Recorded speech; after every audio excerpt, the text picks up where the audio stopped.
This is Real News Media TV, coverage you can trust. Please like, share, subscribe, and hit the notification bell. Select all for daily news updates. Port Authority warns against the speculation over Falmouth cruise ship crash. The Port Authority of Jamaica is cautioning all parties against the speculation about Thursday's collision involving a cruise ship at the historic Falmouth port in Trelawney. The authority's statement follows comments from Tourism Minister Edmund Bartlett that the crash of the Royal Caribbean Harmony of the Seas vessel into the dock was caused by pilot error. According to Bartlett, the incident occurred when the pilot was badly directed while attempting to dock the vessel. But the PAJ, which is responsible for the port, said it is undertaking a joint investigation with the Royal Caribbean to determine the cause of the crash. Pending the investigation, any determination of the cause of the incident is premature at this time, and we therefore urge all parties to refrain from any speculation in this regard, said the agency headed by Professor Gordon Shirley.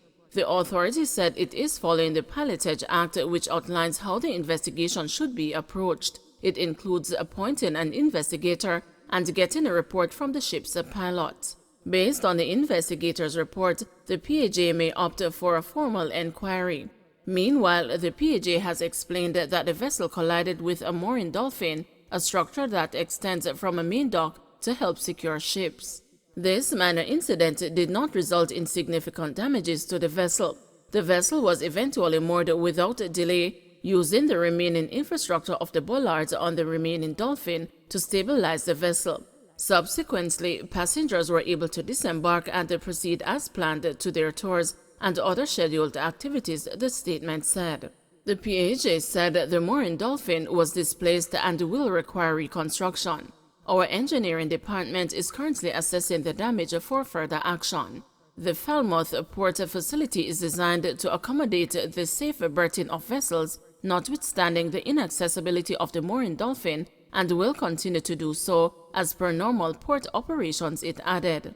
The PAJ said the incident will not result in any disruption to cruise shipping operations or require any adjustment to cruise schedules. Bamboo to Brownstone roadway in St. Anne to be closed on Sunday.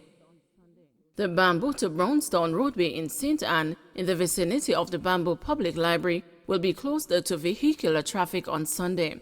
The closure, which will be in effect between 8 a.m. and 10 p.m., is to facilitate the installation of the HDPE pipe culvert across the roadway. The National Works Agency says the drainage improvement work forms a part of a rehabilitation project that will be undertaken along that roadway over the course of the next 6 weeks at a cost of $6.5 million. As part of the works, there will be drain cleaning and drainage construction activities, as well as repairs to the road surface. Motorists traveling from Bamboo to Brownstone or vice versa can use the alternate route from Runaway Bay to Brownstone via Orange Valley. The NWA is advising all road users to exercise caution in the vicinity of the project and to observe the instructions of warning signs. Firearm dealer gets leave to challenge FLA delay in granting business licenses. The Supreme Court has given leave to Kent Brown, a firearm dealer, gunsmith, and a firearm range operator, to go to the Judicial Review Court to get orders to compel the Firearms Licensing Authority to grant his business licenses. Brown, in his affidavit, stated that he applied for the licenses on May 7 last year and paid a total of $425,000. A stamp was affixed on the application form indicating they were approved. He said he wrote to the FLA on May 17 last year, inquiring if the licenses were ready for collection, but to date he has received no response. Brown said in the circumstances, he is constrained to apply to go to the Judicial Review Court for an order of mandamus to compel the FLA to grant the licenses. The application was filed in December last year, naming the FLA as a respondent. Attorney at law Hugh Wildman, who is representing Brown, made the application for leave to go to the Judicial Review Court. Supreme Court Judge Dale Palmer granted the application yesterday. Wildman submitted that the FLA had no residual powers under the FLA Act to withhold the licenses once approval was granted. He argued that Brown suffered financial hardships in his businesses because of the withholding of the licenses. A reliable source of the FLA disclosed that a few weeks ago, Brown sent a letter to the authority stating that he had closed his businesses and asked the entity to collect his firearms and ammunition. The source confirmed that this was done. When contacted yesterday afternoon, Brown said he had no choice but to close his businesses because he was deprived of the licenses to operate them. He explained that due to the absence of the licenses, he decided to surrender his firearms and ammunition to avoid putting himself in a position to be charged with operating without a license. Man's leg severed by train in St. Catherine. A man narrowly escaped death after he was hit by a passenger train en route from Spanish Town to Old Harbor in St. Catherine on Friday afternoon. One of the man's legs was severed in the mishap. Vernon Dixon, operations officer of Jamaica Railway Corporation, said the injured man was taken to the Spanish Town Hospital by the police. The incident happened about 4:30 p.m. Shipment of 44 tablets for Charlemont High School goes missing.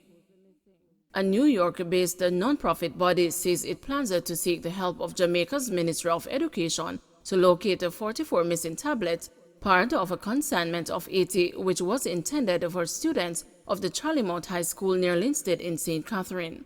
The Friends of Charlemont High School, whose members are past students of the school, is registered and operates under the laws of the state of New York and the federal laws governing nonprofits in the United States.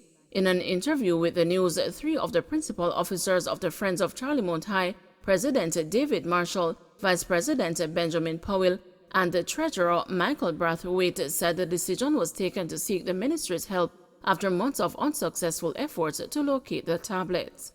Those efforts included at least one meeting, several telephone calls, and text messages with the principal of the school, Garth Gale. We also sought the intervention of the head of the school board, Dr. Coral Clark, but with no success, said Marshall. The shipment of the tablets was done in May last year through McFarlane Shippers located in Brooklyn, the organization said. However, Marshall said that it was not until December that they were informed that the tablets, which records indicate were cleared on December 10, were ready to be delivered to the school.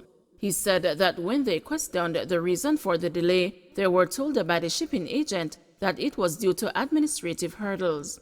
In a telephone interview, Clive McFarlane, who heads the shipping company, said he had advised the group that it would have been better to ship the items straight to the school rather than as part of a larger container shipment. Regarding the delay, he said the container had been on the wharf for about 2 months, but he also left open the option to possibly help with the replacement of some of the missing tablets in the interest of the students of the school. Principal Gale did not respond to emails and text messages seeking comment on the matter. Dr. Clark said that the board has received the responses from the Commissioner of Customs and the custom broker who handled the shipment, and that she had shared more than 14 pieces of documents related to the matter with members of the group, but disclosure of the details would have to await the next school board meeting and the completion of investigations into the loss of the tablets. The apparent disappearance of the tablets has incensed the past students who raised $7,000 to acquire them as part of a larger donation of 80 tablets. Some have openly questioned the value of getting involved in activities to assist the school. Witness killed days after case ends. 1 day after the exclusion of a court case in which he was a witness, a bike taxi operator was gunned down in Westmoreland's Grange Hill Square. The dead man is 31-year-old Odin Did Black Smith from Kings Valley. According to the news sources, Smith was sitting on his bike when a car approached. 2 men got out and shot him multiple times to his upper body. The shots forced his body backwards, and he ended up slumped on his motorcycle. The shooters left the scene in the waiting vehicle, which later crashed.